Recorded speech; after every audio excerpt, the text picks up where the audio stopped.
Yes, good afternoon, students. This is CA Rajeev Sachdeva, Faculty Board of Studies. And myself, CA Preeti Sharma. Yes, students, till last lecture, we were discussing about company audit, about till starting from section 139 subsection 1 till section 141, rather section 143, 139 to 143. My aim was to teach you how to study the law. My basic aim was to enhance your capabilities about studying the learning as to how to study the laws. My emphasis throughout was to tell you how to study and how to gain in the law papers, understand the intention of the lawmakers. Intention of the law should not be missing while writing your answer and so on. Now, from 1 to 4 chapters, that is basic concepts on auditing, audit evidence, audit documentation. Now we are going to cover these chapters. So students, how do we study? Basically from chapter 1 to 4, I will again be teaching you how to study this basic concepts, how to study the definition part, how to study the various points essay related. Many students were asking in the last lecture and the previous lectures too, that how to study the essays and other parts of the auditing. Now we will discuss in this lecture. Before moving ahead, students, I just read out the disclaimer.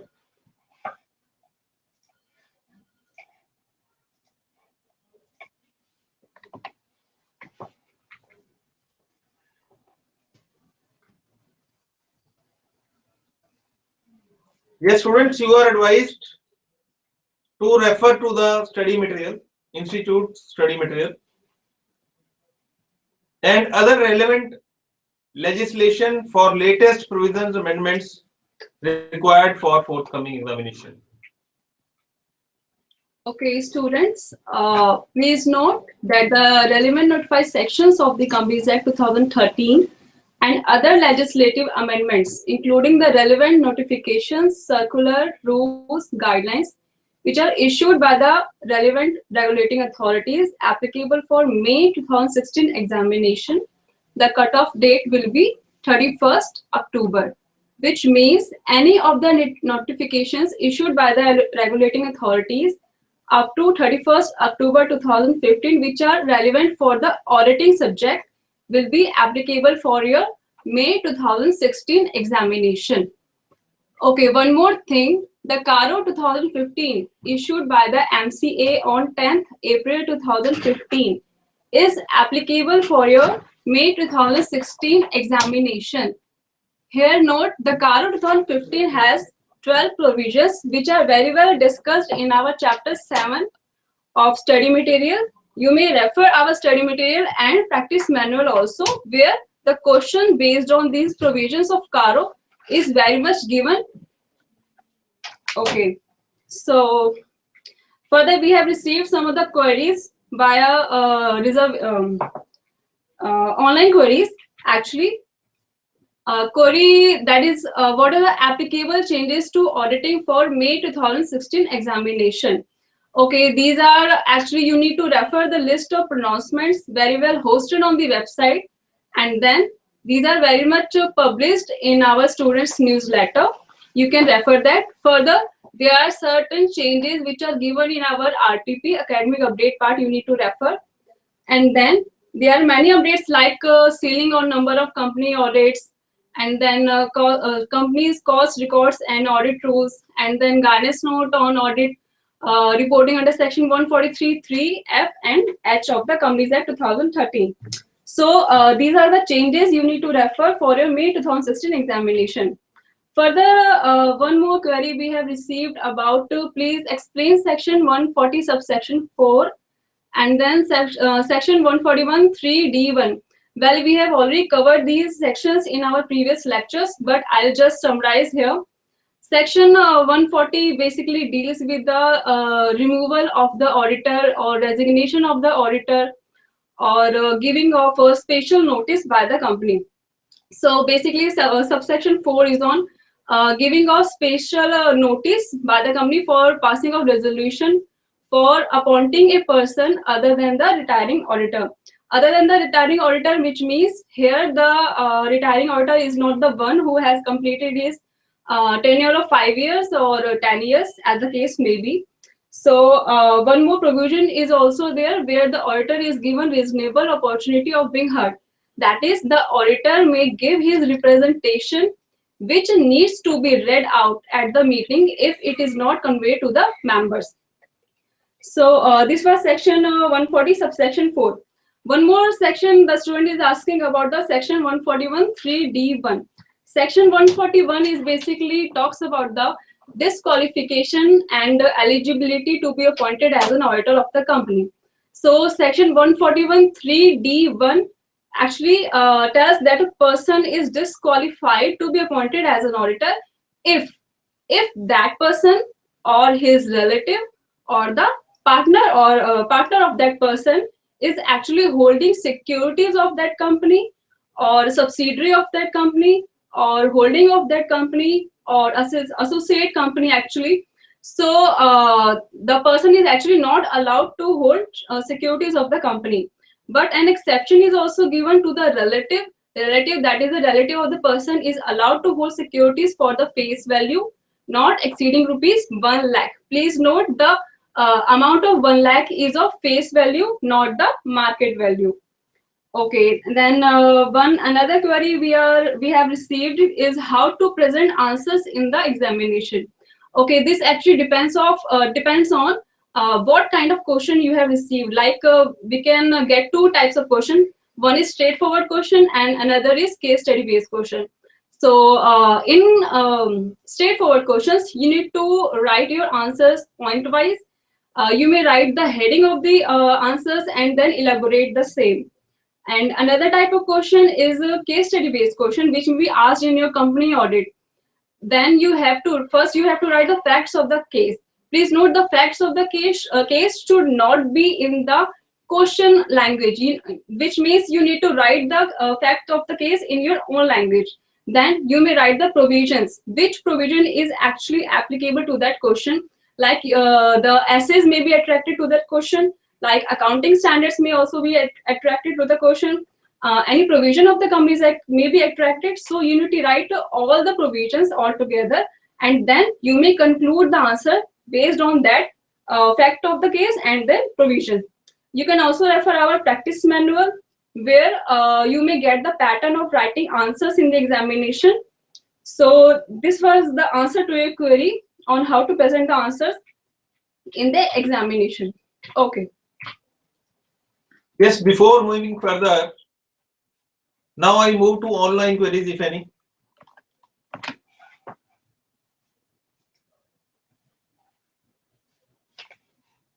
Yes, Priyanshu is asking how to revise 1 day before examination. Yes, students, this is a very good question. How to revise 1 day before examination? My answer is, students, this will much depend on your preparation. How you prepared for the, if you are very well prepared, your learning part is okay.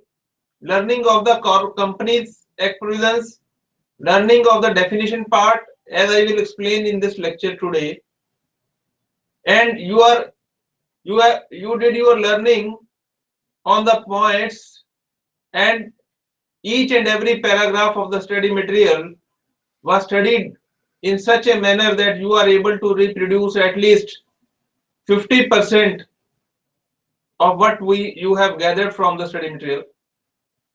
So students, this will much will depend on your preparation.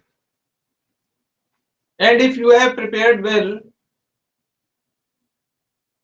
one day before examination, you should study your brief notes prepared by yourself. Of course, it will depend on your preparation part, but students, brief notes simultaneously in each and every lecture I am telling you how to prepare brief notes. Even in today's lecture I will be explaining to you how to prepare brief notes. So these brief notes are helpful in revising your syllabus at one day before the examination. Moreover, students, daily schedule register, I have been advising you in each and every lecture that you should prepare daily schedule. Daily schedule register is nothing but monitoring of studies. This is very well documenting your studies. So when you document your studies and prepare brief notes along with, I think revision one day before, revision will not be a problem for you. Can I write? Yes, Priyanshu is asking. Can I write almost full paper in English if I have opted for Hindi medium? My answer is no. If you have opted for Hindi medium, you must write your answers in Hindi only. Yes, now we move to our PPT part.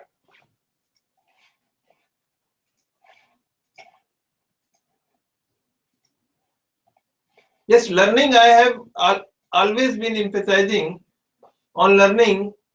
As I told you in my last lectures, that in company audit, learning is must. Now here, so far as chapters 1 to 4 are concerned,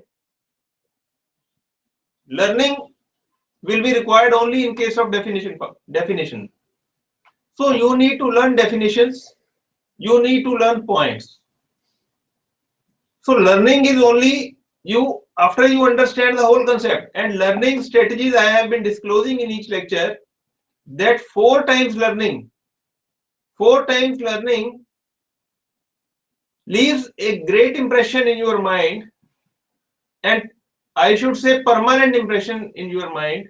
So 4 times learning is very must. So if you learn the whole, if you understand the whole concept, whole sort of thing, and then learn, that is called a learning in a constructive manner, and it is never cramming. So you should learn, you should enhance your capabilities by learning. Law related questions, I have already explained in my previous lectures that you need to learn the law, try to understand the intention of the law. Basic intention should not be missing while writing your answers. You should prepare brief notes. This will be helpful one day before the examination. Minimum time will be required, minimum effort will be required. Now I move to chapter 1 basically. Chapter 1 to 4, I have covered different topics. I have selected different topics.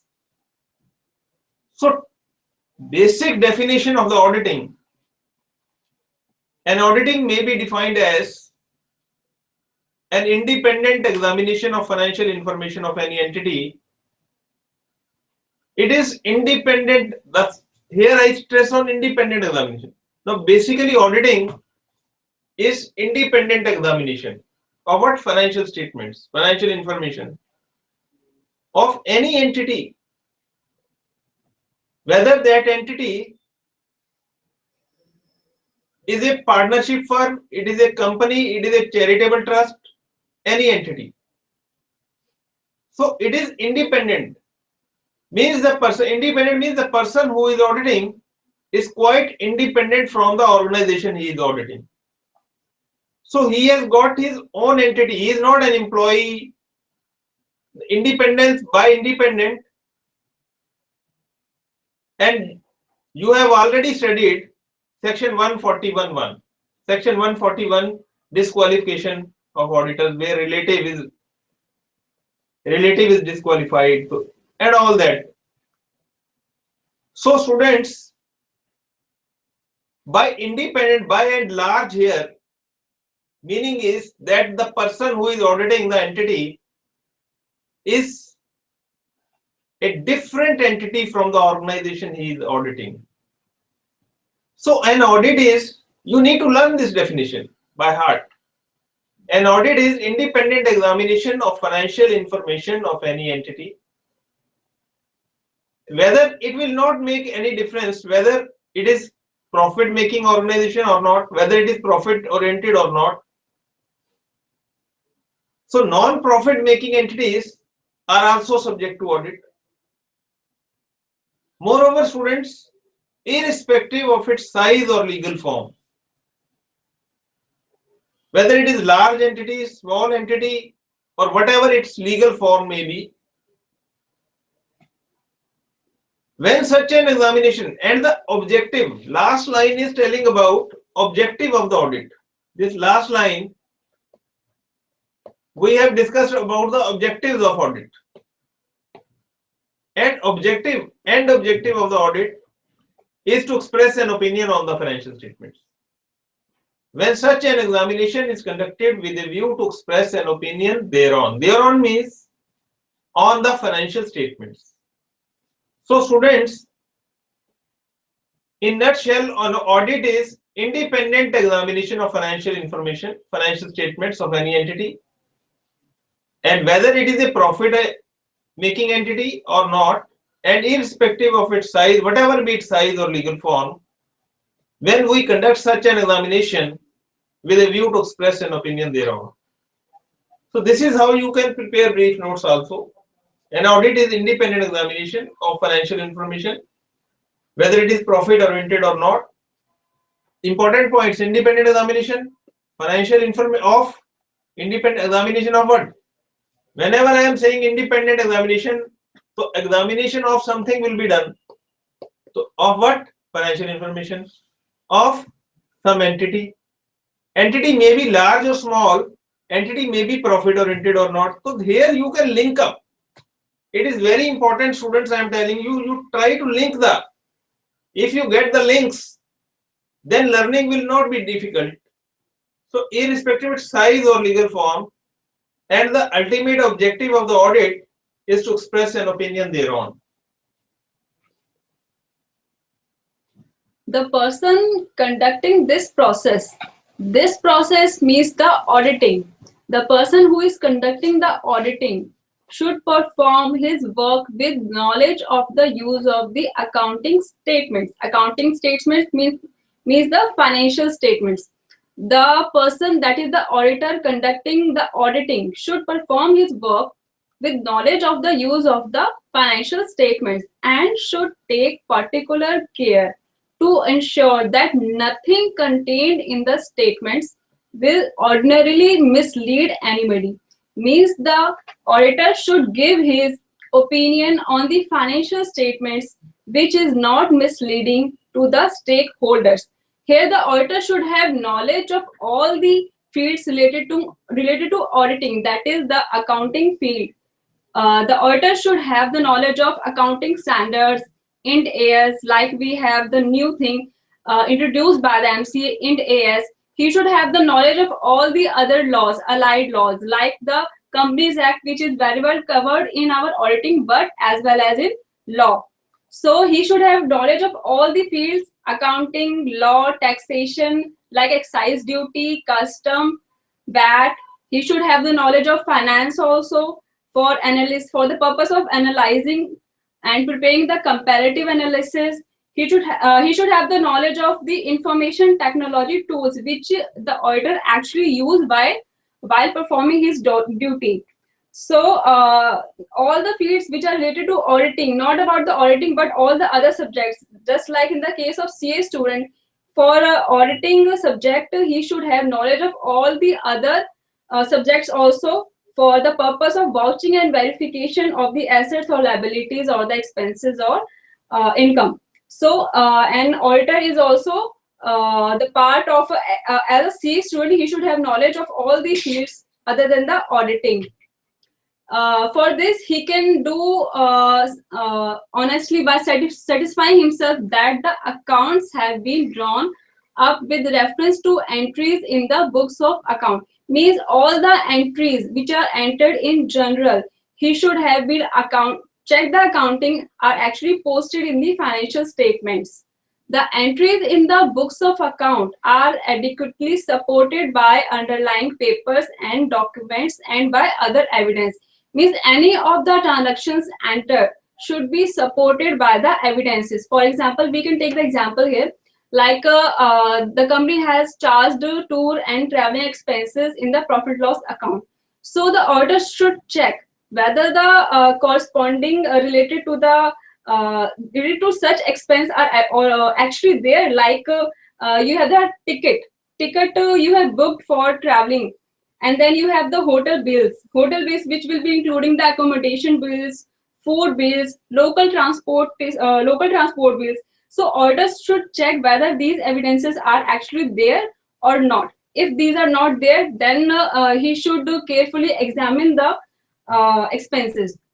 Then none of the entries in the books of account has been omitted in the process of compilation, and nothing which is not in the books of account has found place in the statement.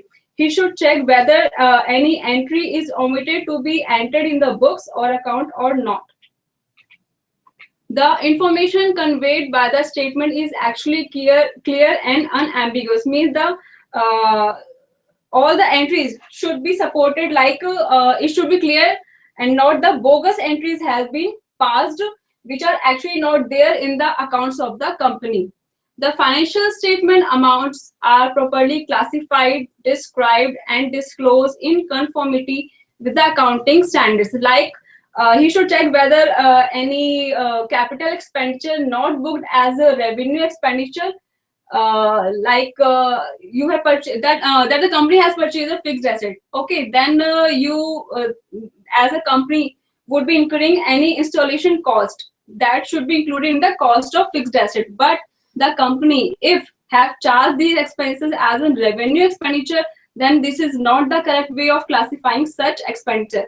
So the auditor should check these type of mistakes may be generated by the company. The misstatement of accounts taken as an integrated whole present a true and fair picture of the operational results and of the assets and liabilities. The accounts should be fair, true and fair. The students may refer this with the section 128 of the Companies Act 2013, where true and fair view of the books of accounts are given. So the auditor should check the compliance of that section also in the case of a company. Now we move to online queries, if any.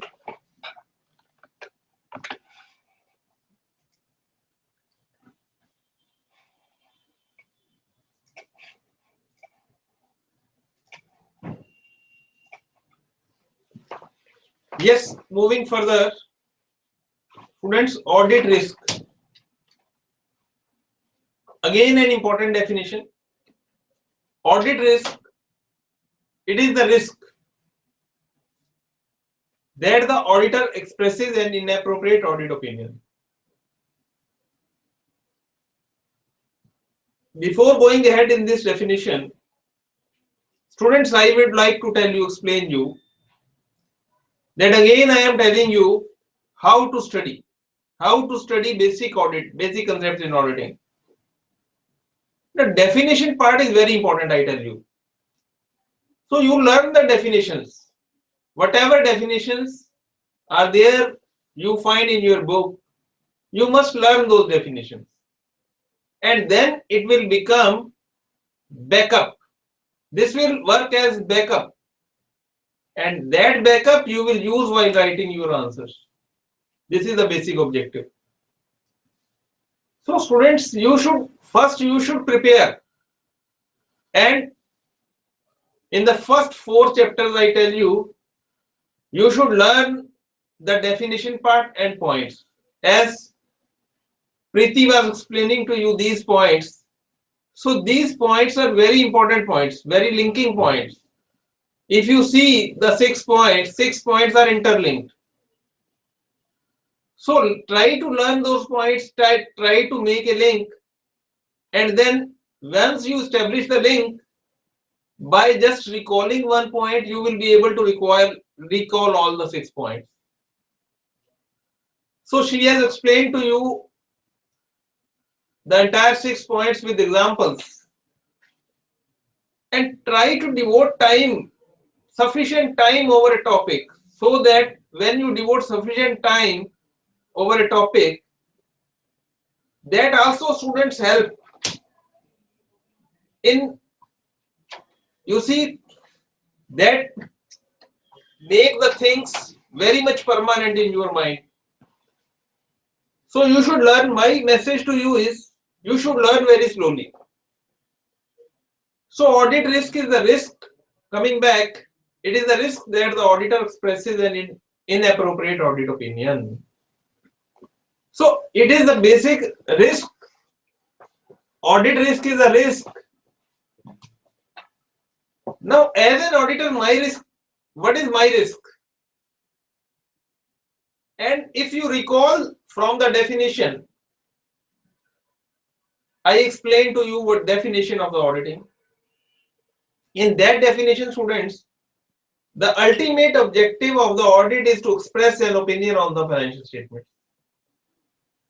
Now, if I am vouching, verification, I am doing examination of the accounts, at the end, what will I do? Students, at the end of the day, at the end of it exercise, I will report, I will express an opinion on the financial statements. This is the final output, final outcome of my audit exercise. So if you understand the objective of the audit is to express an opinion on the financial statements. Now audit risk, objective of audit is to express an opinion on the financial statement. And what is risk? Risk is that my opinion may go inappropriate.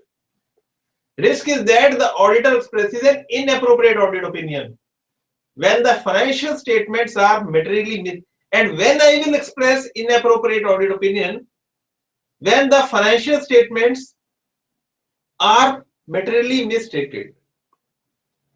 So it is the risk that the auditor, what is audit risk?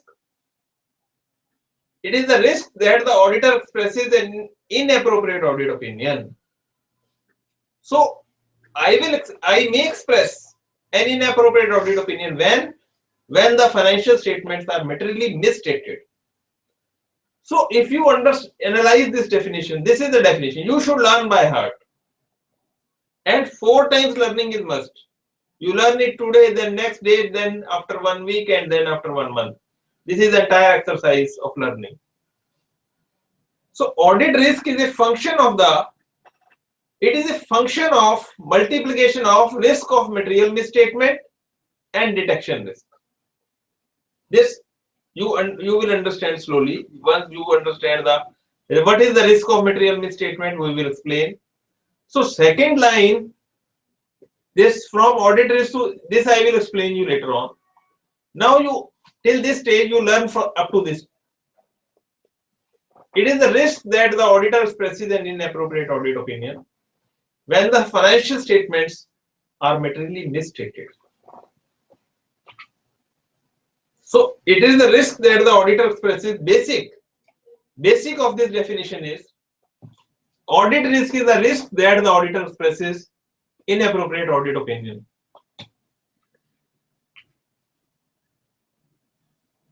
Going further, what is misstatement? This word is continuously, you see, appearing in the definitions. Misstatement. Now, what is misstatement? It is basically, misstatement means which is wrongly stated. Misstatement, means wrong, and statement means to say something. No, statement which is wrong, which is wrongly stated, that is misstatement. Now, how this will happen? How this will resulting? So it is a difference. The basic of this definition, if you understand, it is a difference. Now this definition, this is a difference between the amount classification This is the key thing, difference. The whole concept of this, if you want to write about misstatement, you just learn the one word, it is the difference. Now, difference in what? I was explaining to you, just establish the linkage. Now, if I understand that this is the difference, now difference in what? Difference in what? And in balance sheet, if you go look at the balance sheet or the financial statements, there are amounts, there are then classification, then there is presentation part and also disclosure part. So this is the crux of the balance sheet. These are the, if an accountancy student is very much aware of this terminology. So it is the difference between, now 4 words you need to remember: amount, classification, presentation or disclosure. Now difference will arise of difference of reported financial statements, मैंने जो report किया, and again now 4 points: amount, classification, presentation or disclosure that is required to be reported. Means difference, it is the difference in what I reported, difference between what I reported and what is required to be reported. So it is the basic difference between what I reported and what was required to be reported. This is the difference. That difference is misstatement. So it is a difference. As I explained to you, misstatement, if I am talking of misstatement, it is a difference. Difference of what? Difference between a reported financial statement item and that is required for the item. And what is required for the item?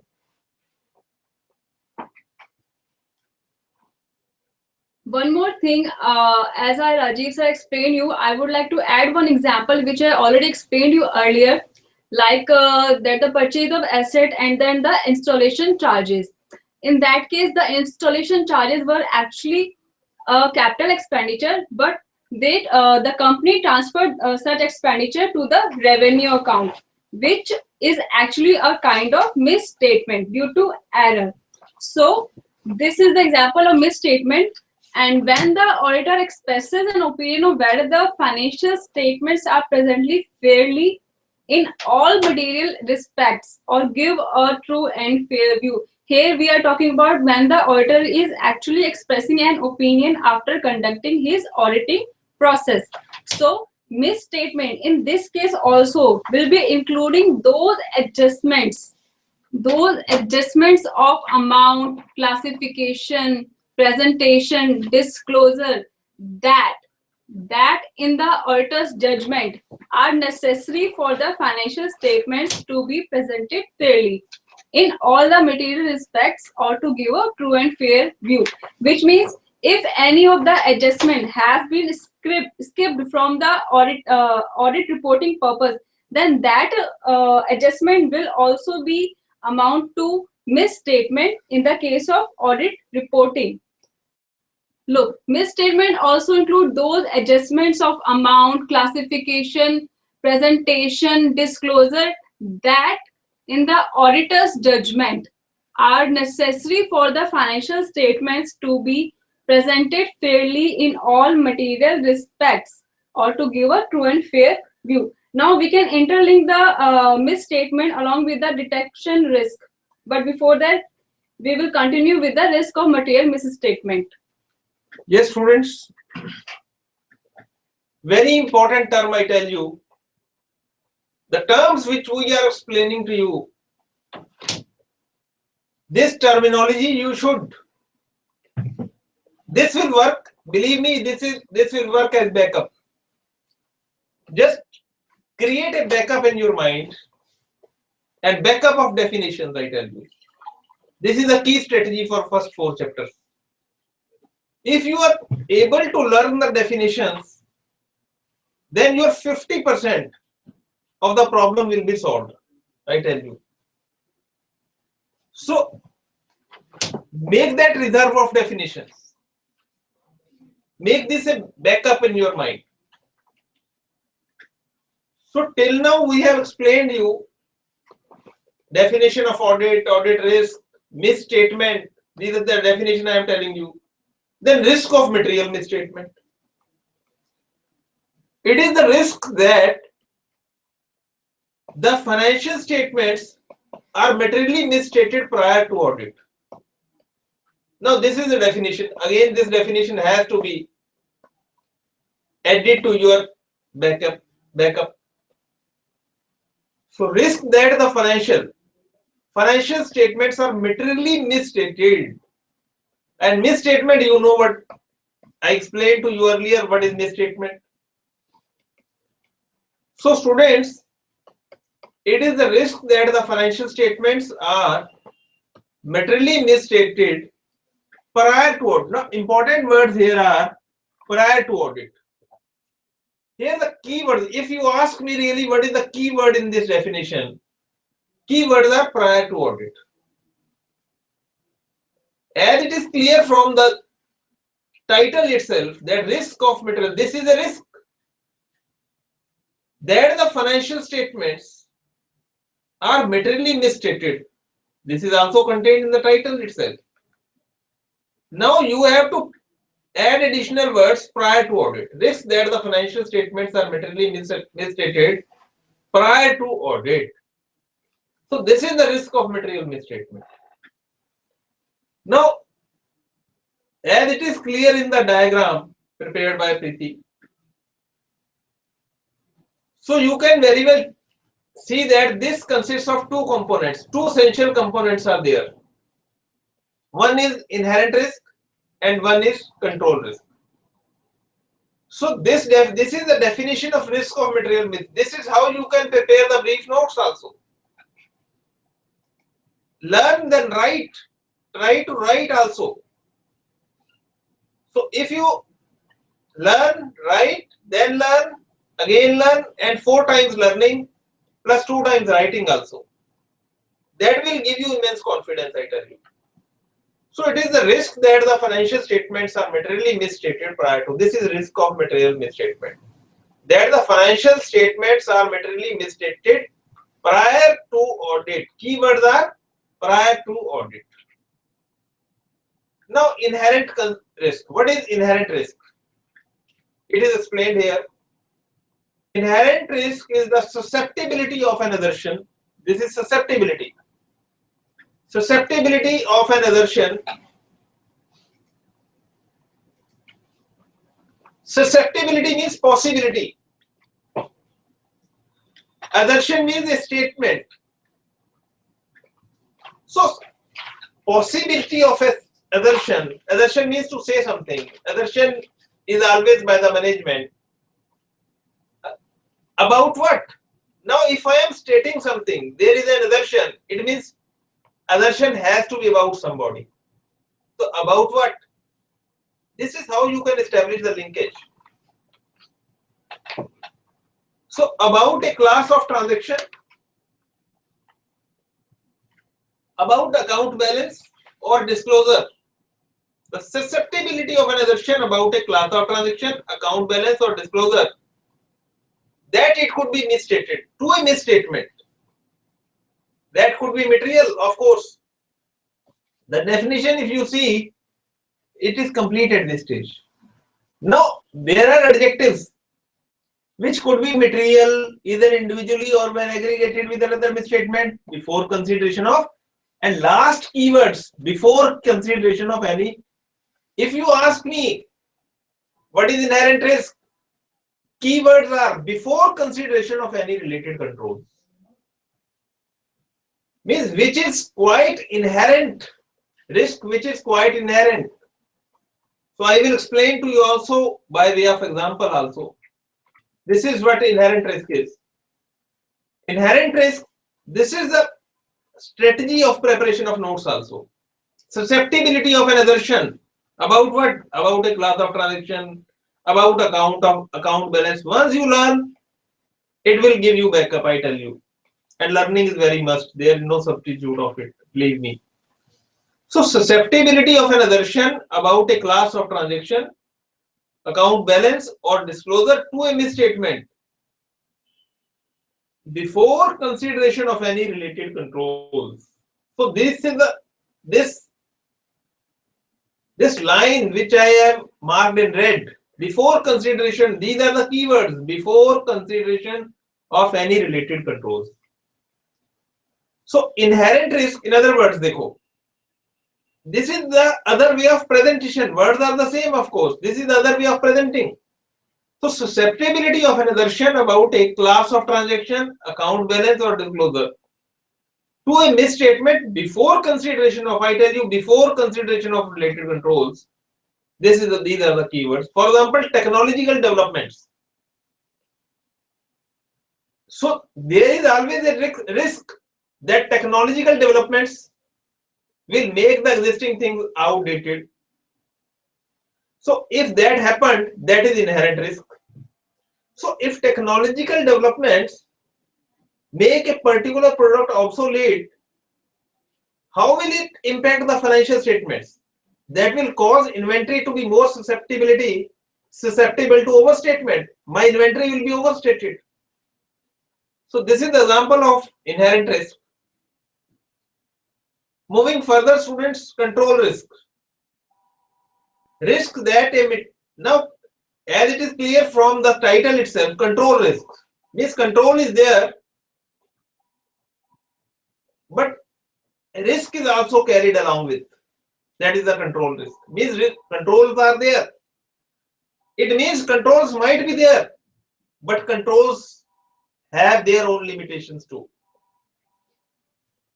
Human error, for example, human error, that is the control risk. The risk that a misstatement that could occur in an assertion, the risk that a misstatement that could, risk that a misstatement in an assertion about, again, class of transaction, account balance or disclosure, and that could be material either individually or when aggregated with other misstatements, means the risk that a misstatement that could occur in an assertion about a class of transaction, account balance or disclosure and will not be prevented or detected by the entity's internal control. This is the notes part. The underlined part is your notes part. Will not be detected, will not be prevented by my internal control system, by the entity's internal control system. So this is the control risk. It is the risk that my internal control system cannot prevent or detect the misstatements. So this is the control risk. It is the risk that a misstatement about what class of transaction, account balance or disclosure will not be prevented or detected and corrected on a timely basis by the entity's internal control. This is the control risk. So control risk, if you analyze, it is a function of the effectiveness of the design, implementation and maintenance of control internal. This is the function. Basically, this is multiplication of these things. Means design, it will depend, risk will depend how the design is there. But design, you prepare the design, first you prepare the design, then you implement the control, then you maintain the control. So the entire thing will depend on these three things. So internal control, believe me, can only reduce, but it cannot eliminate the risk of material misstatement because of, and the important reason is inherent, because internal control itself suffers from certain limitations. And for example, this is an example of control risk, possibility of human error or mistakes. This is example you can note down. So some control risk will always exist, come what may happen. Some control risk will always exist. Okay, like detection risk. This is also a part of audit risk. It is the basically risk that the procedures performed by the auditor to reduce audit risk to an acceptably low level will not detect a misstatement that exists and that could be material, which means it is actually the risk that the auditor may not detect which is existing and which is also material. Auditor may not detect a misstatement which is actually existing and material at the time of performing his audit procedures. So this is the detection risk. It is the risk that the auditor's procedure will not detect a misstatement which is actually existing and material also.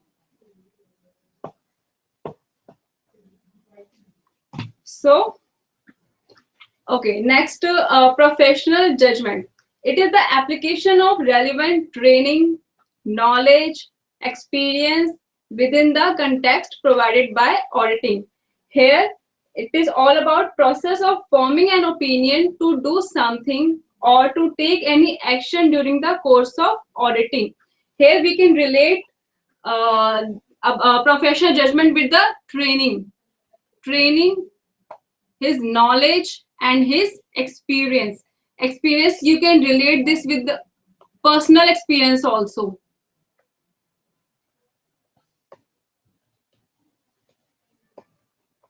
Like in personal life also, you take decision which is based on your previous experiences, and same is in the case of professional judgment. So it is basically the application of relevant training, knowledge, experience within the context provided by auditing, accounting, and ethical standards. Ethical standards in making informed decisions about the courses of action that are appropriate in the circumstances of the audit engagement. So basically, it's all about the professional judgment an individual may pursue according to his personal opinion, personal training, personal knowledge, and personal experience about his exposure to the same company or in other companies also. Yes, next important definition, students. Before I move further, I check online queries if any.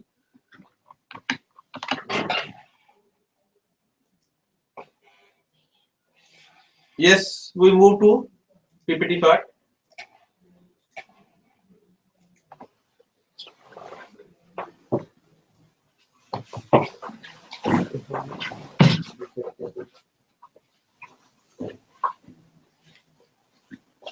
Yes, professional skepticism. It is an attitude.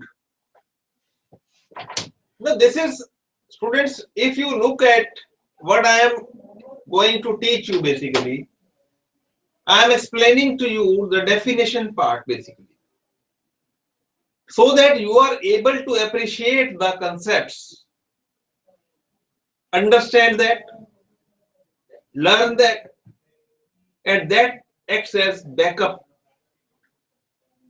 And once you prepare the backup, you are able to write in the examination, please understand. So for attempting well in the examination, first prepare well. So professional skepticism, it is an attitude.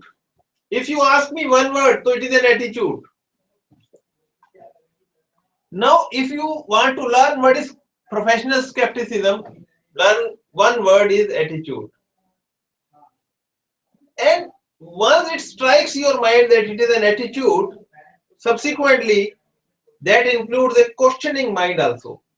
Means that is alert to conditions which may indicate possible misstatement due to error or fraud, and a critical assessment of audit evidence.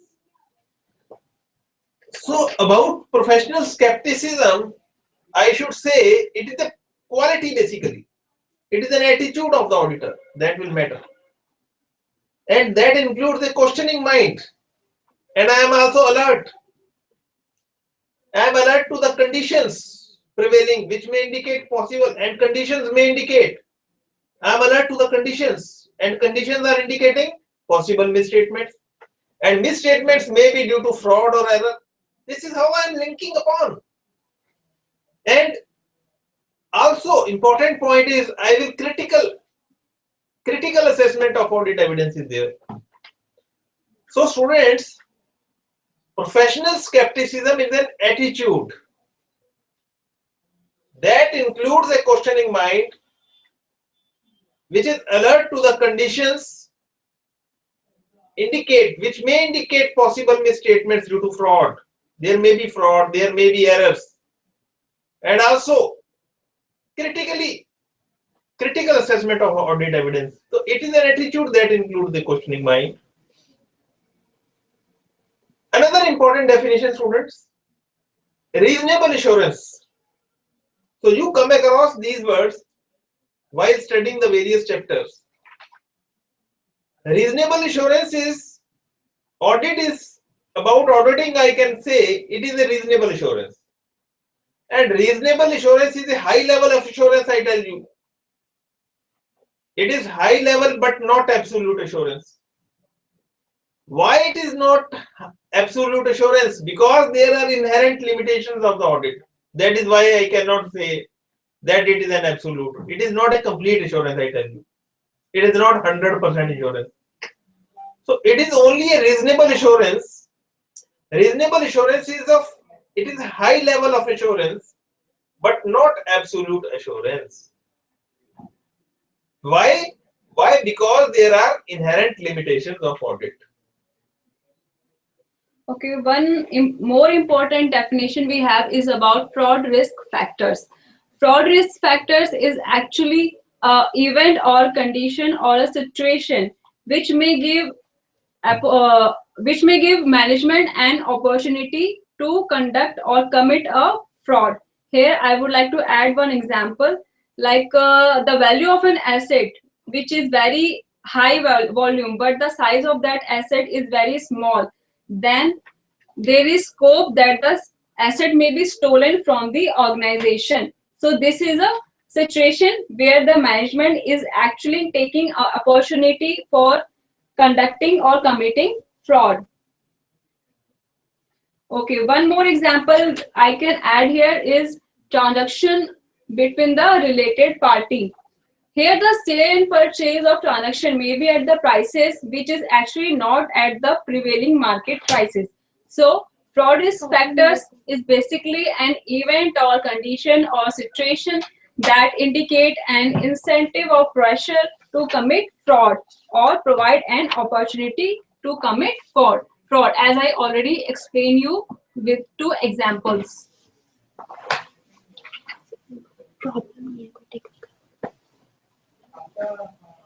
Okay, now we will move further with the qualities of an auditor while conducting auditing.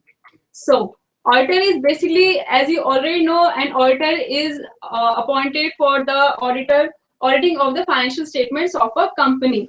So, auditor is basically concerned with the reporting on financial matters of business, which is the last process of auditing to be performed by the auditor. So, qualities, basically the qualities of an auditor. What should be the qualities of an auditor? According to Dixie, the qualities of an auditor is tact, caution, firmness, good temper, integrity, discretion, industry judgment, patience, clear-headedness, and reliability. Which are all the personal qualities that a good businessman may contribute to his business is actually all the qualities to a good auditor. In addition, he must have the shine of culture of attaining a great height. He must have the highest degree of integrity backed by adequate independence. Independence here, I can refer the linkage with the essay 200, which starts with overall objective of an independent auditor. There also, the person is independent. Obviously, the auditor should be independent because he can also be disqualified if he is not dependent, like in the section 141 of the Companies Act, which disqualifies a person to be appointed as an auditor if he is holding any of the security of the company. That means the person is not independent. So to be an auditor, the person should be independent. In fact, Code of Ethics mention integrity, objectivity, and independence as one of the fundamental principles of professional ethics. So these are the fundamental principles for an auditor or a CA to have. He must have a thorough knowledge of the general principles of law which govern matters with which he is likely to be in intimate contact. Needless to say, where undertakings are governed by a special statute, like in the case of an insurance company. So the auditor should have knowledge of all the Insurance Act, IRDA Act, Companies Act, which are actually applicable to that company. He should have knowledge of all these acts. Its knowledge would be imperative. In addition, a sound knowledge of the law and practice of taxation is obviously unavoidable. He must pursue an intensive program of theoretical education in subjects. Like I already explained you in previous slides, that financial and management, accounting, general management, business and corporate law, computer, information system, taxation, economics, etc. All the fields, like I already explained, that is accounting, Ind AS, accounting standards, company law, insurance act, excise duty, custom duty, VAT, information technology. So these are basically the basic knowledge which an auditor should have. Both practical training and theoretical education are equally necessary. Just like in the case of C examination, you need both the theoretical knowledge and the practical training along with your theoretical knowledge to clear your examination. And same is in the case of auditor. So both equally necessary for the development of professional competence of an auditor for undertaking any kind of audit assignment. The auditor should be equipped not only with a sufficient knowledge of the way in which business generally is conducted, but also with an understanding of the special features peculiar to a particular business whose accounts are under audit. The auditor who holds a position of trust must have the basic human qualities apart from technical requirement of professional training and education. He is called upon constantly to critically review financial statement, and it is obviously useless for him to attempt that task unless his own language is that of an expert. Just like in the previous slides, I explained that he should have the personal experience, knowledge, training for pursuing the auditing function. An exhaustive knowledge of accounting in all its branches is the sine qua non. Sine qua non, which means something that is very important, something that is very needful in the practice of auditing. He must know thoroughly all accounting principles and techniques. So, Lord Justice Linley, in the course of the judgment in the famous London and General Bank case, had succinctly summed up all the overall view of what an auditor should be as regards the personal qualities. He said an auditor must have the honest, that is, he must not certify what he does not believe to be true and must take reasonable care and skill before he believes that what he certifies is true. Which means if he thinks that a particular disclosure is not done which is actually required in the law, or there is something with statement in the financial statement, then obviously he should not be giving a unqualified opinion. He should be giving a qualified report accordingly. So further we would be discussing about the objectives of auditing. Yes, students, very well explained qualities of auditor. Yes, students, I was explaining to you, you learn the definition. Learn the definitions, learn the important points. Incidentally, this question, qualities of an auditor, you need to understand, as the Preeti Sharma has explained to you in a beautiful manner. Understand in this manner, then derive points out of this question. Now you need to derive points out of this question and learn those points. Now I explain to you that what are the points you can extract from this. How to prepare brief notes, how to arrive at the points.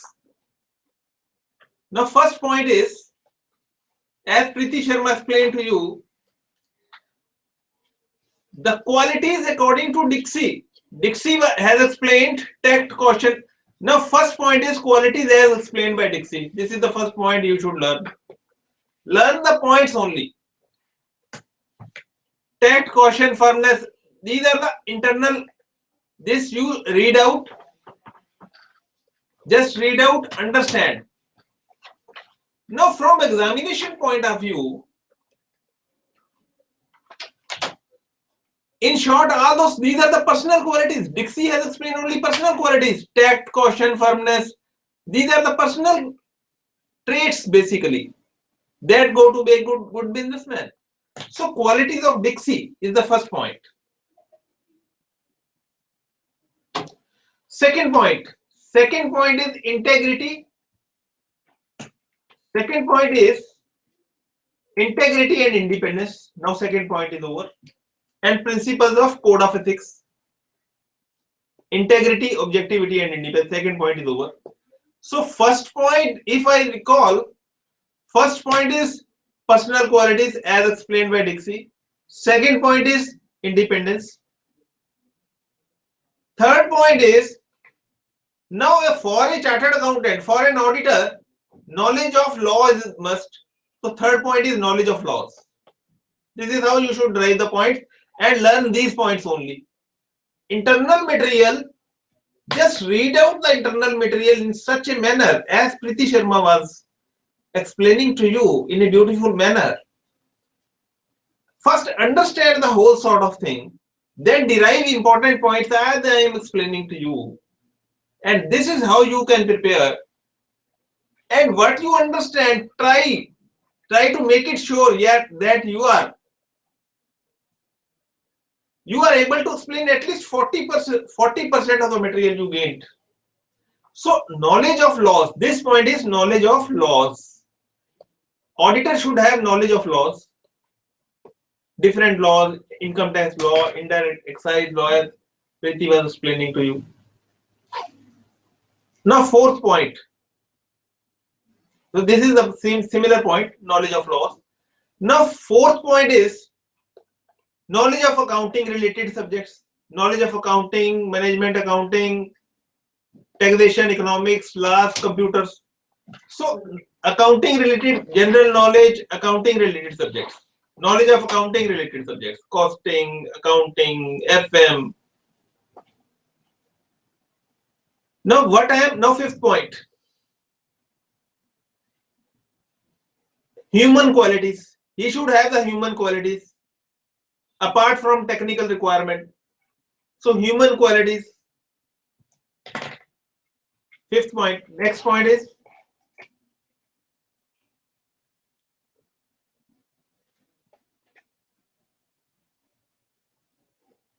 accounting principles and techniques. And sixth point is Lord Justice on the basis of past case laws. And this line you should, this is it, beautifully explained. He must be honest. We are stressing on this. He must be honest in his, he must not certify what he doesn't believe to be true. And must take, these are important words, reasonable care and skill. So this is how you can prepare the brief notes and use these notes while writing your examination, while preparing for your examination, while preparing one day before the examination. This technique will definitely help you out. Now going further, students, objectives of audit. Overall objectives of the independent auditor in conducting an audit of financial statements. The overall objectives of the auditor are to obtain reasonable assurance. In first point, students, A is to obtain reasonable assurance.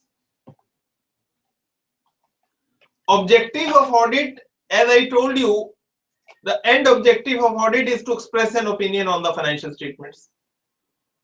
Now here, to obtain reasonable assurance about whether the financial statements are free from material misstatements.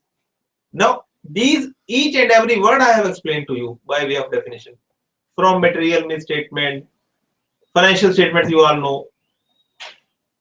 Enabling the auditor to express an opinion on the financial statements. So reasonable assurance I have explained to you. I think there will be no problem in understanding this.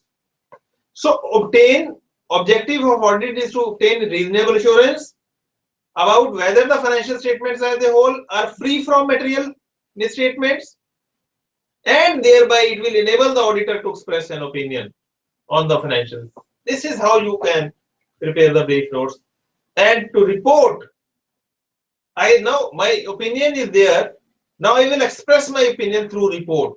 My objective is to report on the financial statement and communicate as required by the essays in accordance with the auditor's findings. So this is the purpose of the audit I have explained to you. It is to enhance the degree of confidence of the users of the financial statements. Audit conducted in accordance with essays enable the auditor to form an opinion.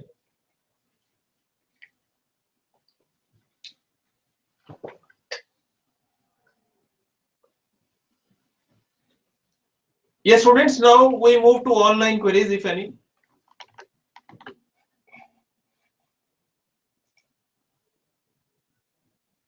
Yes, students, we explained to you how to prepare, and in this series, chapter 1 to 4, we will be explaining to you how to study chapter 1 to 4, definitions part, how to study the point related, the questions in which the points are involved. So entire strategy I am disclosing before you. So students, in next lecture we will continue this. If you have any query, then you may contact us through mail rajeev.sachdeva@ici.in or karuna.bansali@ici.in. You may also contact us at 01203045 Thank you very much, students, for patiently listening us.